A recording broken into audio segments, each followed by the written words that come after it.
ስሙማ አንድ ነገር ልንገራችሁ። አንዳንድ ጊዜ አንደኛዋ ወንድ ባሏን አገባችው። ባገባቸው በስንት ጊዜው ተመልሶ ተይዞ ወደ ሀገር ገባ። አንድ ጓደኛ ታሪክ ነው እንግዲህ።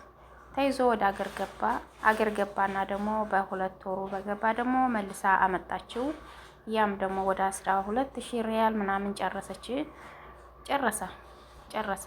እሷ እየተበደረች ማለት ነው ያመጣችው። ከዚያም ከመጣም በኋላ ሌላ ሴት ማየት ገባ። አያችሁ፣ ልክ እናቱ መሰለችው እሷ ማለት ነው። እሷ እናቱ መሰለችው። በቃ ስትንከባከበው፣ ወንድ ልጅ ስትንከባከቡት፣ በራሳችሁ ገንዘብ ስትንከባከቡት ቤተሰብ ነው የምትመስሉት። ራሳችሁ ሚስቶች ማለት ነው። በቃ እናት ቤተሰብ ነው የምትመስሉት። እና ፍላጎቱ ወደ ሌላ ሴት ነው የሚሄደው። ወደ ሌላ ሴት ሄደ። በጣም ያሳዝናል።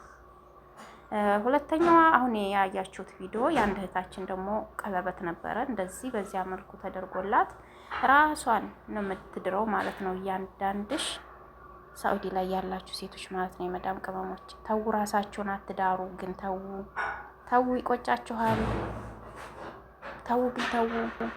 ተው ግን ትቆጫላችሁ። ላይ በኋላ ላይ ይቆጫችኋል። ራሳችሁን እንደዚህ ሽክ አርጋችሁ የምትድሩ ልጆች በቃ ወይ ትዳሩ አይሆንም።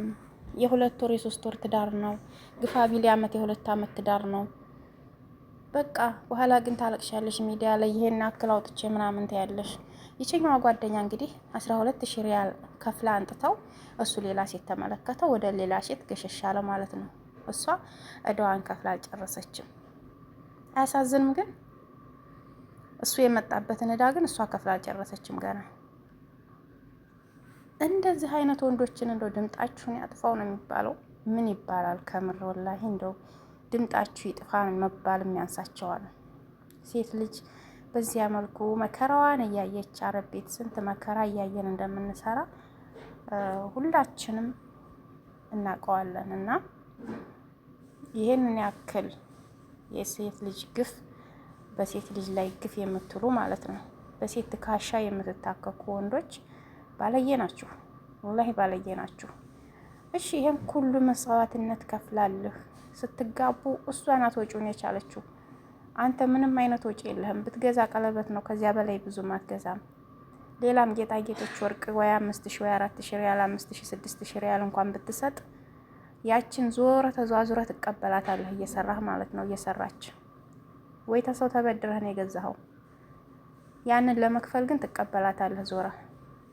በጥቅሉ ግን ስደት ላይ ባል አያስፈልግም። መቼም ሴቶች ስለሆንን በሰዓታችን መውለድ ያስፈልገናል የሚለው ነገር፣ ባላግብተን ልጆችን እንወልዳለን፣ ከወለድን በኋላ ደግሞ የራሱ ጉዳይ የሚለው ነገር ያ ነገር ነው እንጂ እኔ ትዳር ያስፈልግ አይመስለኝም። አንዳንዶቹ ደግሞ ሁሉም ወንድ አይደለም።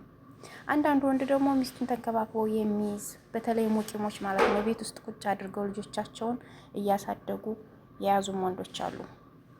አንዳንዱ የኛ ደግሞ ሀበሻ ምናምን የሆኑ ማለት ነው፣ ክብር የሌላቸው ለሚስታቸው ክብር የሌላቸው አሉ። ደግሞ ወልዳ ሰው ቤት እየተንከራተተች እየሰራይ ልጅ ይዛ ክብር የሌላቸው አሉ። ደግሞ እነዚህ ደግሞ አንዳንዶቹን ሙቂሞች፣ በተለይ ብዙ ሙቂሞች ደግሞ ልጆቻቸውን እንድታሳድግ ቤት ውስጥ ቤት ኪራይ ይዘው ልጆቻቸውን እያሳደጉ የሚኖሩ ብዙዎች አሉ። በእነሱ ቀናለሁ። ሌሎቹ ግን የለም። ለሴት ልጅ ክብር የላቸውም። አይደክማትም፣ አትታመምም፣ ልጅ ይዛ ትሰራለች። ምንም ነገር የለም። በቃ ከባድ ነው። ከባድ ምንም ማለት አይደለም። እንግዲህ ስደት ላይ ነን፣ ምን እናድርገው?